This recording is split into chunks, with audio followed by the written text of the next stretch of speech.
Life on Mars is a 2018 OCN original K-drama based on a British show from 2006 with the same name. It is a story about a cop who travels back in time to 1988, where he gets to experience how the police used to solve cases back in the day, while he is questioning if any of this is even real or if he's insane.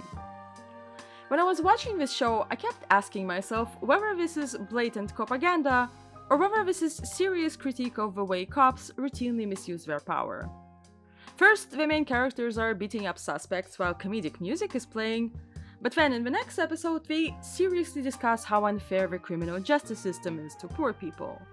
This K-drama somehow tries to do both simultaneously, and in this video, I want to make sense of its stance on police brutality.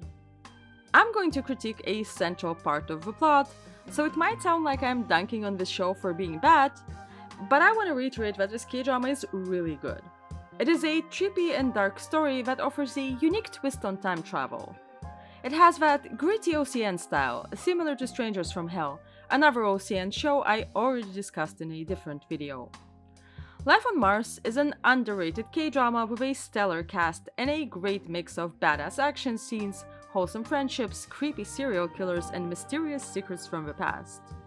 We can and should be able to enjoy TV shows and also point out their weaknesses.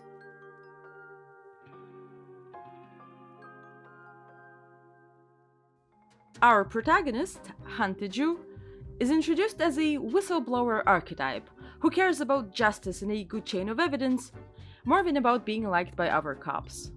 This is the perfect setup for a K-drama to critique the police system.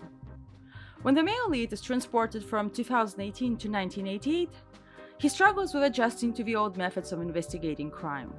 Tae-ju is used to police work that mostly relies on solid forensic evidence and modern technology. The lack of CCTV, digital databases, and easy access to DNA testing is quite frustrating to him. His co-workers in 1988 have to rely on the good old methods of police work like calling people, manually checking boxes of evidence, and torturing confessions out of suspects. These cops routinely beat up people they arrest. They plant evidence when they really need to convict someone they don't like, they touch everything without gloves, and if they need to figure out what that mysterious powder is that they found at the crime scene, they just give it to their youngest colleague to test it out. Han Tae-ju is not into it, and keeps annoying the team by stopping them from beating suspects and forcing them to handle evidence with care. I think he's not as enthusiastic about calling them out as he should have been, but they do slowly adjust and become more careful as the show goes on. There's also a woman on their team, which was very unusual for a police station in late 80s Korea. Officer Yoon is the only woman working there, so of course it's her task to make coffee and clean after everyone. But Han Tae-ju is from a different time and he would never treat a woman like this. He immediately picks up on the fact that she's the smartest person on the team and chooses to work with her when he needs to find clues. She has an eye for details and an unfinished psychology degree that proves very useful. When one of her co-workers rudely comments on her sexy outfit for an undercover mission, Tae-ju calls him out and tells him to stop sexually harassing his colleague. In a different scene, the same guy gives her a backhanded compliment about how she almost feels like a real cop, and the male lead claps back and says that she is already a real cop who is more competent than him, by the way. Clearly, the protagonist is there to help the team become more modern, which is a really cool arc for a time travel story, except that's not really the point Life on Mars is making.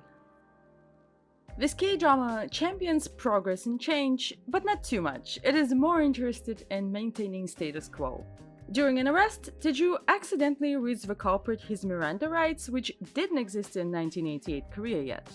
The guy immediately hires a lawyer and gets released because of the lack of evidence. A suspect insisting on using the rights they have is treated like getting away with it on a technicality. A huge inconvenience that makes police work unnecessarily complicated. This turns out to be a mistake on the male lead's part because the guy immediately commits a violent crime, proving that cops should have been able to keep him in custody without evidence. Tae-ju takes the beyond reasonable doubt part of criminal justice very seriously and routinely lets suspects go when the evidence is not strong enough. But this is also kind of a weakness of his. Is he being too cautious? The answer is always yes. Every single time, this ends up being the wrong move, because the suspect in question is always unambiguously evil. The cops in Life on Mars only ever beat up bad people who quote-unquote deserve it. Because their hunch about who's a good person and who's a bad person is always right, their violence seems justified in retrospect. But in real life, innocent people get beaten up, falsely imprisoned, and murdered by police all the time. They can't in fact always tell who is guilty just by looking at them. But also, criminals who are guilty still deserve a fair investigation, which by definition isn't possible if a confession was violently coerced. In the universe of this show, nobody ever lies to make it stop. Torture is what makes uncooperative suspects compliant and always leads the police to really useful clues that help them solve a case. Can a cop show just once demonstrate why torture doesn't work? Life on Mars doesn't want to change the system. Yeah, the cops should not literally torture people all the time and should chill a little, just like the male lead is suggesting. But here, excessive use of force is depicted as the necessary evil that gets shit done. And then this K-drama goes on to make a serious attempt to explore how the system is failing. Episode 7 has a hostage negotiation subplot in which 3 guys who escaped during a prison transfer barricade themselves with their captives. Once the main characters manage to sneak into the building to talk to them, we get to hear their side of the story. These 2 guys each got 5 years in prison for stealing a box of noodles, and the other guy, their leader, got 17 years for stealing $5,000. On TV, they were described as a thief, a murderer, and a rapist. Meanwhile, a rich man with connections got 7 years for stealing 7 million. And this is supposed to be fair? The hostage takers have a really good point about the system being rigged. Maybe this K-drama does want the audience to be more critical. Unfortunately, this subplot has a very bleak and defeatist conclusion. 2 of the guys end their lives right there, and the other one gets to air his grievances in front of the press before he gets shot and also dies. As we see on the news that evening, nothing changed, and the inspirational speech was in vain. Their message does not make it to the news. The journalists still talk about crime and punishment the same way as always. In My Perfect Stranger, another time travel K-drama, in which the protagonists travel to the late 80s, exposing police brutality to journalists saves lives and ensures accountability. But in Life on Mars, the press are a nuisance that are constantly preventing the cops from doing their work properly. In this K-drama, journalists don't have any power, they're just there to annoy the protagonists. When it's time to expose the injustice, they just don't? All the lukewarm points about criminal justice that this show is trying to make are further undermined by the way cops beating up civilians is portrayed. A lot of these scenes use funny music in the background, which is a wild choice for a thriller, and it is not done in an intentionally jarring way. It is meant to soften the violence. Why is police brutality the one thing in this K-drama that is funny and lighthearted? Kang Dong-chul, the second male lead, loves beating up people, and he's also the comedic relief character of this show. While Tae-ju is the calm, analytical, and reserved type who knows a lot about forensics, Dong-chul is impulsive and emotional. He's a simple man. If he sees something he doesn't like, he just bonks it on its head. In one scene, after spitting on a suspect they are chasing, he says, "You made me use violence." Has anyone checked in on his wife recently? He is the classic, flawed detective archetype, who deep down is a likable guy with a heart of gold. I think depicting this type of character as flawed and complex conveniently lets the show admit that police aren't perfect, without truly challenging their legitimacy.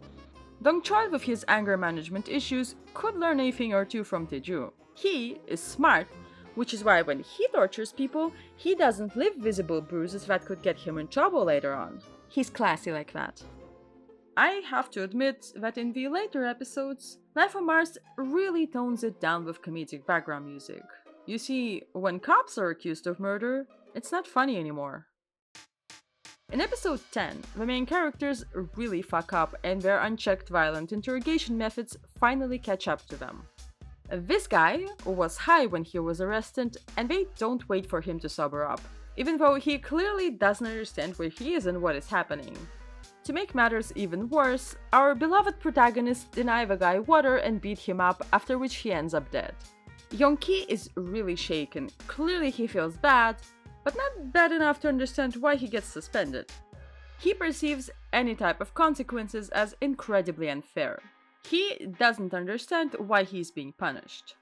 The male lead writes a report that states it is Yong-ki's fault, even if he wasn't literally in the room when the guy died. Someone had to say it. The police are responsible when a suspect dies in their custody. They made mistakes at every turn. So, how does this plotline get resolved? Well, luckily, the main characters are not at fault. Someone else killed the guy in the 2 minutes during which Yong-ki briefly stepped out to call an ambulance. Sure thing, buddy. A serial killer who was impersonating a cop entered the interrogation room, murdered the suspect, and left without getting noticed. That sounds so fake. This is exactly the kind of lazy cover story the police would come up with, but in the universe of this show, that is what really happens. The one cop who was responsible for this murder is not even a real cop, and Yong-ki redeems himself by stabbing the culprit. I thought they were gonna do this thing where one police officer gets punished to set an example without having to change the system, but no, they don't even do the one bad apple thing. The cops are not at fault here at all, and they all get to keep their jobs in the end. At the same time, this show illustrates really well why the police are bad investigators. Because when the main characters themselves get accused of murder, they don't trust other cops to do their job. Oh, is the system not fair or something? No shit, they don't want to be treated the same way they treat suspects. The protagonists insist on investigating that crime themselves, and turns out Dong-chul is not guilty.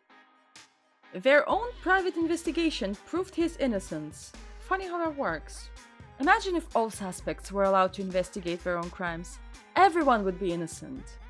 When police officers are accused of corruption, the evidence, of course, always turns out to be fake and fabricated. I kept waiting for the reveal that Dong-chul is secretly a villain, but the story doesn't go there. This K-drama refuses to hold any of the main characters accountable for their crimes. Wait, no, that's not entirely true. It's actually even worse than that. Releasing a suspect because there is not enough evidence is treated like a mistake, meaning you have blood on your hands. But if a suspect dies right after getting beaten up, then the police are not at fault. They were just doing their job. Being violent is at the core of their job description, and not beating a suspect means they slacked at work. The only evil cops are the corrupt higher-ups or people impersonating the police. The regular, non-rich cops who do all the torturing are not a problem that needs to be solved. A study from 2011 from Cheong, the exact place where Life on Mars takes place, found that 70% of use of force incidents was accounted for by only 16% of officers. The city would probably be a lot safer without Dong-chul working there.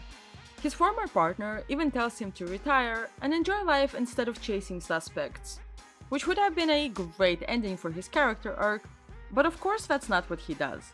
He's not gonna quit, there's so many people he hasn't punched yet. To understand what this K-drama is doing, it is important to keep in mind when and where the story takes place. Late 80s South Korea. And this is the time of democratization, an era in which the police were deployed to violently break up student protests and pro-democracy demonstrations. Historically, Korean police have been involved in manipulating various elections and suppressing political opponents, while they neglected preventing crimes and serving the public. Unsurprisingly, as a result, Koreans didn't trust the police for a long time. On a side note, if you feel like you don't know enough about Korea to understand the historical context of this show, I recommend checking out Chapter 5 of the book Policing Developing Democracies, which gives a great overview of this topic. Life on Mars, set in 1988, and My Perfect Stranger, set in 1987, both have a scene in which a character gets tortured by having their head forcibly submerged in water, and this is not a coincidence. Both these shows are referencing a famous real-life case from 1987, the death of Park Jong-chul, a 21-year-old student protester. This case, along with other separate incidents of torture and killing by the police, was a catalyst for the June Uprising in '87, which led to the establishment of a democratic political system in Korea. In My Perfect Stranger, time travel is a chance to right a historical wrong. Journalists can save the day through the power of telling the truth. In my last video, I talked about the ableist implications of that plotline. And honestly, compared to what Life on Mars does, it's not even that problematic. It's not quite revisionist history, but rather told from the perspective of the police and stripped of its revolutionary context. Detectives doing the torturing are the likable protagonists we're meant to relate to, and the civilians they beat up are dehumanized enemies. They use that torture technique on a random sleazy background character while funny music is playing. Repackaging state violence as comic relief in a show set in 1988 is so tasteless. I feel like this K-drama is not just sentimental for the 80s police brutality, it almost reimagines a past where torture wouldn't have been a big deal. For a serious and fairly historically accurate depiction of Park Jung-cheo's story, you should watch the movie 1987 When the Day Comes.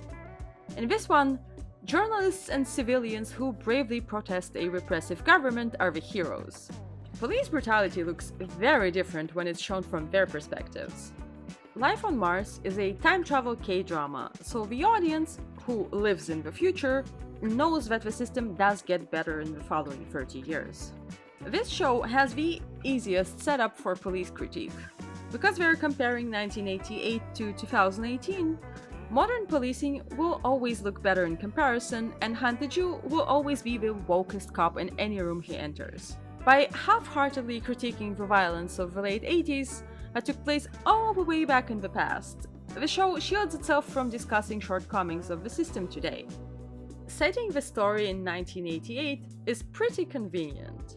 This is after Korea already elected a democratic president, so the main characters don't have to fight against protesters on behalf of an authoritarian state. But before all those pesky police reforms of the 90s and 2000s that prevented cops from having unrestricted fun. And this is what I mean when I say this show is trying to have it both ways. Clearly, the modern laws and procedures from 2018 are depicted as superior, and yet simultaneously, Life on Mars revels in the nostalgia for a simpler time, when cops didn't have any accountability. This story has an unexpected ending. After getting back to the present, Han Tae-ju still feels like he's in the wrong place, and chooses to go back to 1988 to live his life there. On an individual character level, this is a pretty cool plot twist for a protagonist in a time travel K-drama. But on a societal commentary level, his character starts as a fearless whistleblower and ends up embracing the violent past because this era feels more warm and authentic. In the 1988 timeline, his backstory is that he's an internal investigator who was sent to Daejeon to look into Dong-cheol's unit. Tae-ju ends up rejecting that job and instead decides to join the guys he was supposed to investigate. What is your reading of this ending? Is this an optimistic outlook on the future that will only keep getting better, especially now that the main character is there to assist his team? Or is he rejecting the future to enjoy the good old days in which police had more power? Also, if anyone watched the original BBC version, how does it compare to the Korean remake? I know both shows have the same ending, but I wonder if they also depicted police work the same way, considering the different historical contexts of 80s Korea and 70s UK.